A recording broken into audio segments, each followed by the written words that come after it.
നിങ്ങൾക്കറിയോ എന്തുകൊണ്ടായിരിക്കും ചില കോൺവെർസേഷൻസ് ദീർഘകാലം നിങ്ങളുടെ ഉള്ളിൽ തന്നെ നിലനിൽക്കുന്നത്?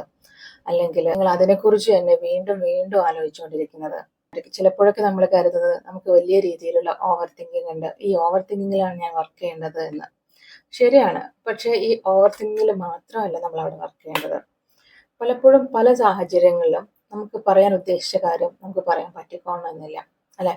നമ്മൾ ചിലപ്പോൾ നമ്മൾ റിജക്റ്റ് ചെയ്യുമെന്ന് പേടിച്ചിട്ട്, അവർക്ക് വേദനിക്കുമോ എന്ന് കരുതിയിട്ട്, അല്ലെങ്കിൽ നമ്മൾ ഒറ്റപ്പെട്ടു പോകുമോ എന്ന് കരുതിയിട്ട്, നമ്മളെ അവർ ജഡ്ജ് ചെയ്യുമോ എന്ന് കരുതിയിട്ട്, അല്ലെങ്കിൽ ഇതൊന്നും തന്നെയല്ല, നമ്മൾ എത്രയോ കാലമായിട്ട് നമുക്ക് ഇങ്ങനെ നമ്മുടെ ഉള്ളിലുള്ള കാര്യങ്ങൾ പറയാൻ പറ്റുന്നുണ്ടായിരിക്കില്ല, അല്ലെ?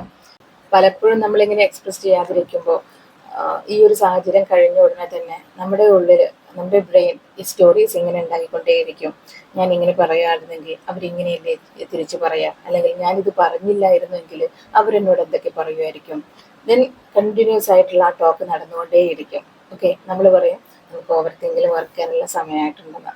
അപ്പോൾ ശരിയാണ്, നമ്മളതിന് വർക്ക് ചെയ്യുന്നതോടൊപ്പം തന്നെ നമ്മൾ പ്രധാനമായിട്ട് വർക്ക് ചെയ്യേണ്ട മറ്റൊരു ഏരിയയാണ് എങ്ങനെയാണ് നമ്മുടെ ഉള്ളിലുള്ള ആ ഒരു ഫീലിങ്സിനെ, അല്ലെങ്കിൽ നമുക്ക് എന്താണോ അവിടെ പറയേണ്ട കാര്യങ്ങൾ അത് അതേപോലെ പറയാൻ നമ്മൾ എങ്ങനെയാണ് പഠിക്കേണ്ടത്, അല്ലെങ്കിൽ നമുക്ക് എന്ത് ഫീൽ ചെയ്യണോ അത് പറയാൻ നമ്മൾ എന്തിനാണ് മടിക്കുന്നത്.